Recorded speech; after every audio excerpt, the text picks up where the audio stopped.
Count to 10 for me.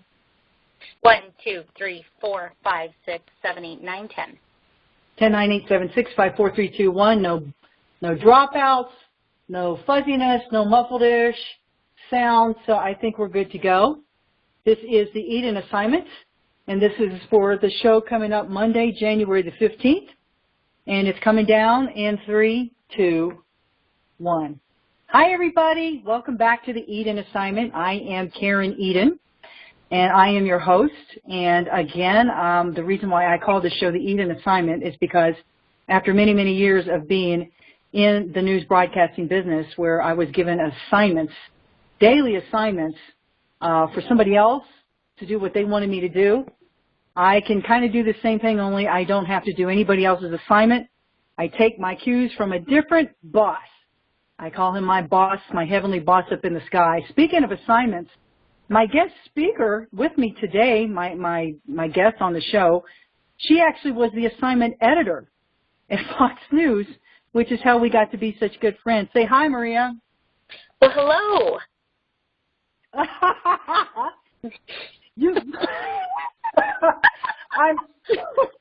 said hi. Hello. I see you got your radio voice on today. That's good. Okay. All right. So anyway, you and I, we worked together for Fox. You actually were someone who was in charge of doing assignments. You had to assign reporters.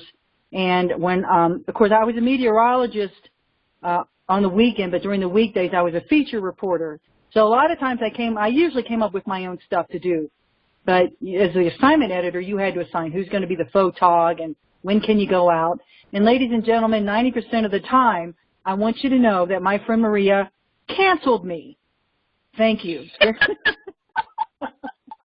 is the true story. But I never took it personal, but anyway, that's where I come up with the Eden assignment. This is an assignment that I feel is my way, also as an ordained and licensed certified clinical pastor. I do try to make a difference in the world, and if you read my blogs, you kind of know what I'm talking about. And so I want to encourage you to do that at Master Karen Eden, Master of Inspiration. And so anyway, Miss Maria, I got a great topic for us today. This is like girl time for me, because you and I, we get together and we talk like this. I mean, this is what we do. We talk about, well, why did that girl give me a dirty look? I don't even know her. You know what I mean? How many times have you said that? Seriously. Oh, I think I said it twice this week, didn't I? And it's only you get Wednesday. It a lot. And it's Wednesday. My week started Monday. You get it a lot, and you know what? I've gotten it a lot too. It's kind of funny. A quick story. I remember a few years ago. Do you remember La Peep? Are you talking about La Peep? I don't know. I'm going to let you tell that story because honestly, I don't remember that story. Okay. But I can tell you one time I was with my kid and we were walking into a restaurant. We had to dress up, me and my son and my husband, and a lady was just at the door, didn't know her, never saw her in my life, and she just gave me a dirty look. I mean, just out of the blue. And my kid looked at me like, Mom, why did she look at you like that? I said, son, I don't know. I think your very presence annoys people, and I just must have annoyed her in some way, and I've learned to live with it. You know what I mean? Don't you remember that restaurant we went to and we were just talking, doing our own thing, and those people were so annoyed? Maybe it wasn't called La Peep. It was another restaurant that you really wanted. Oh, it was the Black Eyed Peas. The Black Eyed Peas, sort of, but not the same. Go ahead.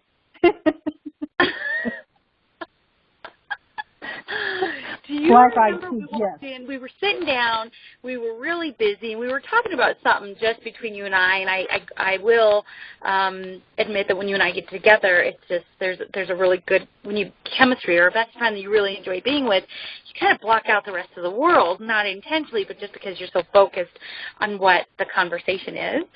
And I remember us talking, and all of a sudden, we look over, and the lady is staring at us, and she is angry and just giving us dirty looks, and she got up, paid her bill, and left. And we could not even kind of figure out why she was so upset with us. Right. Well, let's break this down for a minute. Do you think, is it because we're two females. Is it a female thing? Is it a cat thing where women just don't like certain women? Because I got to tell you, I don't have this problem with men. Men are wired differently, and they don't have like that some sort of sensory perception like females do with females. I don't know. What am I trying to say? I'm just basically trying to say I've never had a problem with any man giving me a dirty look like that for no reason. I mean, if a man's going to give me a dirty look, there's a reason. I usually make him mad. I think women are in tune to other women, and we can just sense intuitively if something is wrong. And sometimes, and I can even admit doing this, Karen, recently I was speaking to a group of realtors, and I was talking about business and how to improve your business, and I was telling them my story. And there was this big broker in the front of the class, and she's a, higher-end broker, and has been licensed about the same time as I do, but she really walks in and commands the presence, and she dresses the part. I mean, her clothes are just unbelievable. They're gorgeous. And I'm talking, and she's not looking down. She won't even look up at me. And she's writing away, and then she gets her cell phone out and she's texting. And it looked like she was so busy when I had pretty much the rest of the room just staring at me, and I could make eye contact with who I wanted. And afterwards, I really took it personal, and I, kind of just thought, wow, what a jerk this lady is. Like, what I'm saying, she must be too important. The very next day, I got a letter from her with a 3-page letter, note card, saying, Maria, your story is amazing. I could not write what you were saying fast enough. I started typing it. I have a girlfriend going through a divorce, and your story really resonated with me to share with her. I want you to know how much you've inspired me. However, my own insecurity thought, I must not be important for her not to look at. And I say this humbly, when you and I walk into a room, and I've seen it happen with you as well, you'll walk in, it's just you. I'm trying to say this as nice as I can, and people just don't like you. And or they're looking at you, or we believe in our perception that there's something wrong. But from my own experience of speaking, I can tell you that I believe it's their insecurity. I think so. And I had an entire show last week talking about when your unmet needs and when you aren't getting your needs met, especially when you're brought into this world and you have a birthright to have your needs met. First thing you have to do is realize that 99.9% of the time it's not your fault. It's the person's fault who should have met your needs for whatever reason. They weren't capable of that at that time in their life of meeting your needs for whatever reason, or maybe they're still not. But, it's true. I think a lot of, I'm older now. It doesn't really mess with me. I like it used to. I mean, it used to hurt my feelings. It was very sensitive when there were mean girls. Girls just, they were just mean for no reason. You didn't even have to do anything to them. And, today I've gotten a little, I guess, harder, where I don't really care so much. It's like, oh, well, that's your problem. Listen, the bottom line is I know right off the bat I'm not going to be everybody's cup of tea. I already know, what I bring to the table, so I'm not afraid to dine alone, which is something that I just saw, and I like that. That's a very deep concept. With my spiritual reasoning, sometimes it turns people off because I'm very religious, and a lot of people don't like that. But I have learned as I've grown spiritually and emotionally to the woman I am today, a lot of times you walk into the room and people will cast their eyes down or give you a dirty look. It's a spiritual matter. I honestly think they're spiritually sensing something about you that they don't like. And I do think that we are in a battle of good and evil. And if you're something good, something evil is automatically going to detest you just by your mere presence. I think that. Sure. Yeah, and that's a great observation. I think we end up showing up and, I've talked about this before about being a single mom and coming into a room where there's 10 other couples and I'm the only single person in the room. And I look at these other couples and I think, well, they have it all together. So we end up judging the outside of what we see on the inside of what we feel. And we can only see exterior, like Facebook is just so pain or pleasure. It's such a facade, or Instagram or some of the other social media outlets that we are engaging in. And I think when we stop, I think, number one, comparing ourselves, but number two, just like you said, we're not going to be ever maybe 10% of people's cup of tea, but you know what? I do think we are maybe 80 to 90% people's cup of tea, and I think our intention, because everything is intention, is that, like you said, we want to walk in a spiritual manner with the utmost, faith, kindness, goodness, love, peace, serenity, tranquility, trust, just really good qualities. And sometimes just by walking in the room, spiritual or not, when we are judged based on our appearance, I think the inside of somebody's insecurity conflicts with what they think things look like. Or I agree. Yeah. And you know what? You get a pretty girl that will walk in the room. I've seen this many times. Automatically, you don't realize pretty girls take a lot of crap from girls. Just because I call it jealousy, call it what you want. But someone like that, you have to learn to get really tough skin, because a lot of people will automatically wish harm on you just because they think you've got everything because you got a pretty face. You know what I mean? It's just ridiculous. And so let me tell you this one story, Maria, because I know you can relate, and I know you were there, by the way. So when I first got on at the local Fox affiliate in Denver, and Denver is a city of over 3 million people, I was new to the area. I'm an East Coast girl. I didn't know anybody. I literally came out here by myself at the time. I had just gotten out of a marriage, and this was a great job opportunity. I had an agent out of New York, and he sent me here to Denver, but I didn't know anybody again, and everything around me was brand new, the surroundings, everything. So, I'm kind of, this, I'm kind of a little bit of a loner anyway. It's one of those weird paradoxes where people who have an ability to speak, teach, or write, or be in a spotlight, when they're in that spotlight, they're all out there. But you get them alone, just around a handful of people, and they're quiet. They don't say anything. They're just to themselves. And I've always been wired that way. I mean, I have. So anyway, you're the extroverted social butterfly, and I've always been kind of the introverted one who doesn't want to do anything. Can you say amen to that?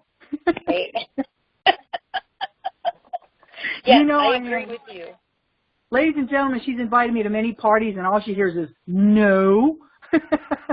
Well, one time you came to a party, and I think you went and hid in my bathroom, and I'm like, what are you doing in here?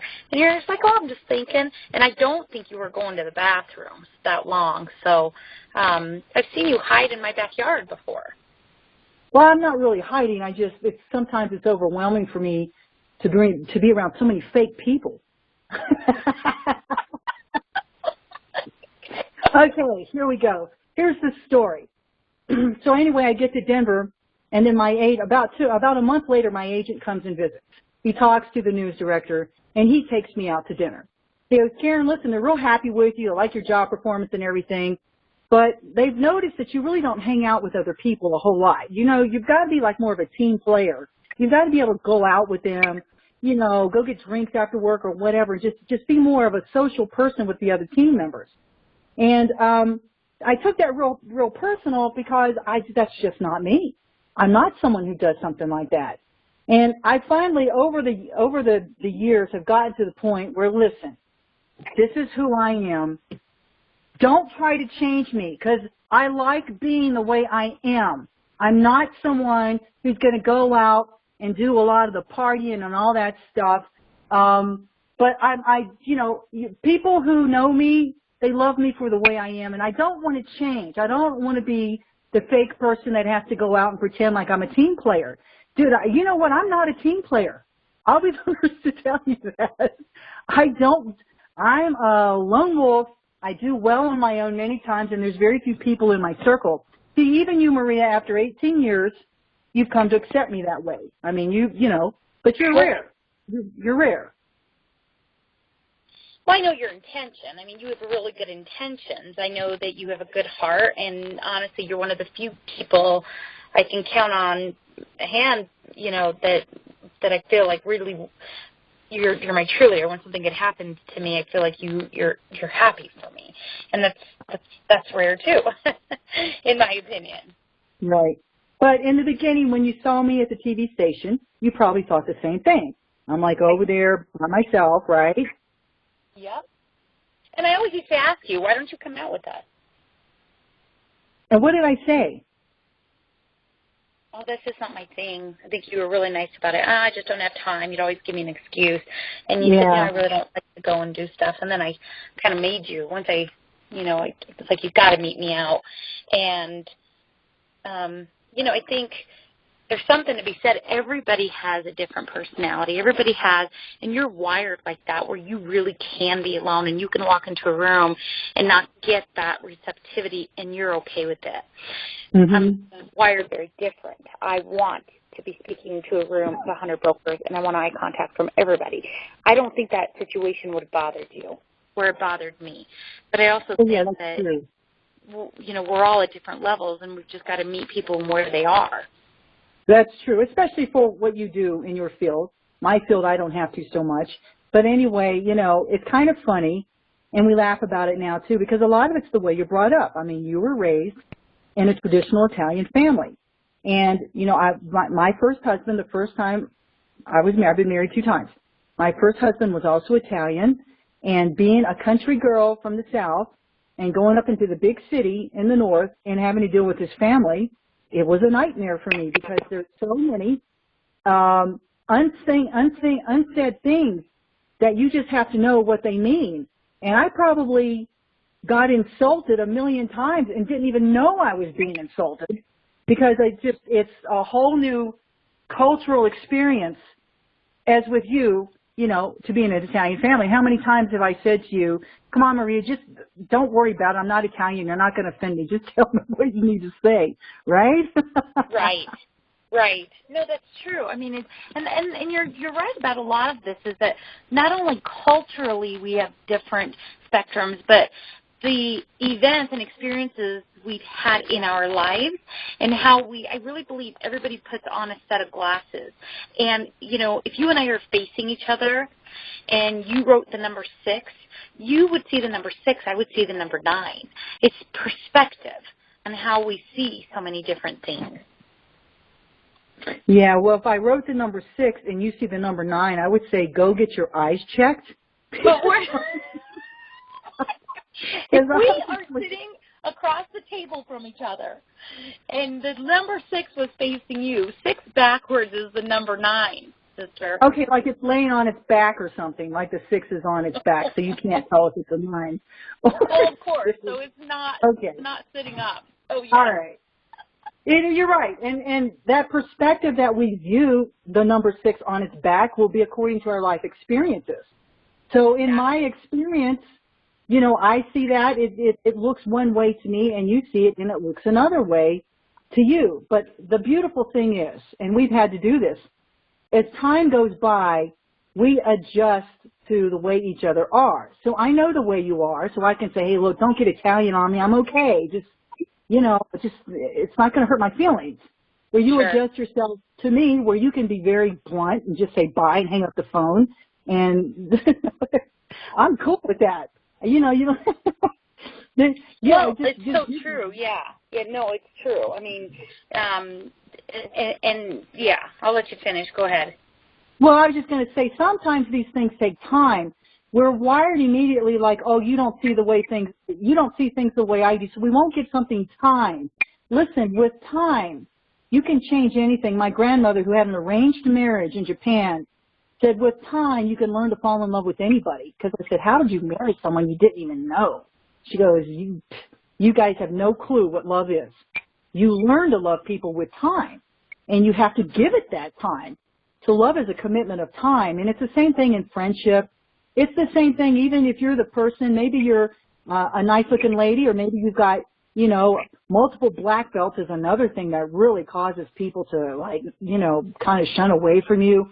Whatever it is you've got going on, when you walk in the room, you have to automatically know that people are going to perceive you from their point of view as someone who may be stuck up or full of themselves or blah, blah, blah. You're the one who's going to have to change it.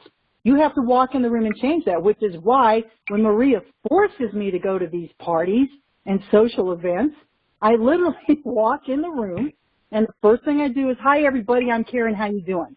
Because let's just get it out of the way, so you won't have all these preconceived notions of me because you may have saw me on TV or whatever, you know, and just give you a chance to know me as the way I am. Just, you know, take control of it. So you notice I've been doing that, right? That's what I do now. Sure. Yeah, I do. And it changes the disposition of everybody. They're like, oh, hi, I'm blah, blah, blah. I'm blah, blah, blah. And usually, you know, everybody's comfortable enough where there's not that weird thing in the room like, well, what's she going to be like? You know what I mean? Or in any type of power person, male or female, it doesn't matter. I mean, you're a power player with what you do at Live Sotheby's. Did I say that right? Sotheby's. Live Sotheby's. That right there. That right there. It's a trick. That could be a trigger point. Okay. So, with what you do, I mean, you know, people in your realm are going to look at you differently, and you're like, what? Why are you, you know, why would you be offended, or why would you say that? But they're obviously calculating you as such a high player that you don't even realize that you are. And then they get offended when you don't partake in particulars, which I'm not going to get into unless you want to. So no, we're good. I mean, listen, I even in youth sports have shown up to certain games that my boys have been part of, and I'm on my phone, not because I necessarily want to be on my phone, but because in that moment to my client, that phone call is very important to them. It's probably 80 degrees outside, it's the summer, and we were playing baseball, it's super loud, and I've had a mom just give me the dirtiest look and say to me, are you really going to be on your phone? And I thought to myself, why does she care? Why does she even care that I'm on my phone? And believe me, do I want to be on the phone in that moment instead of enjoying a baseball game that my child is playing? No, but why would it bother anybody else is beyond me. But well, go ahead. Well, I was just going to say, and here I am at my kids' games, and I'm on the phone because I'm just pretending to be on the phone, so they'll leave me the heck alone.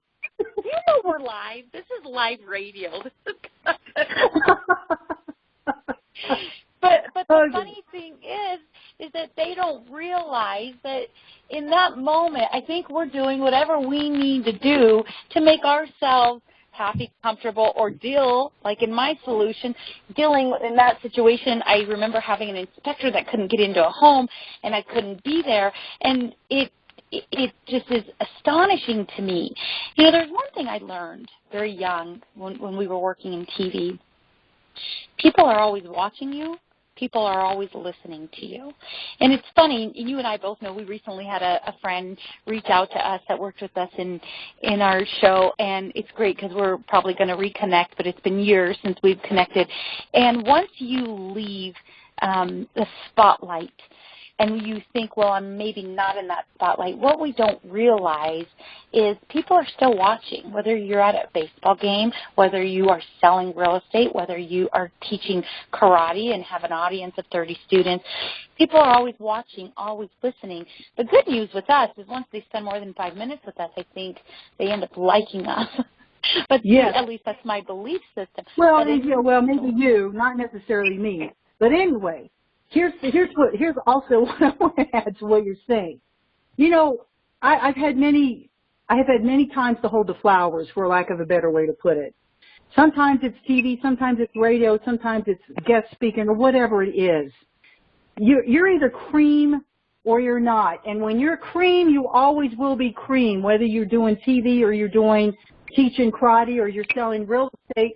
Cream will always rise to the top. And if you're someone who's cream, you need to realize that when you walk in the room, people are not going to like you because they're intimidated, or they may be jealous, or they may think that you think you're hot, or they may think you have it all together and you have no problems. Whatever the perception is there as the cream, it's up to you to change that, and you can do it. You walk in and you learn how to change that perception in the room. Sometimes it works. If it doesn't work, then shake the dust off your feet and walk away. That's what the Bible says to do. I mean, you don't have to sit around and beg for someone to like you.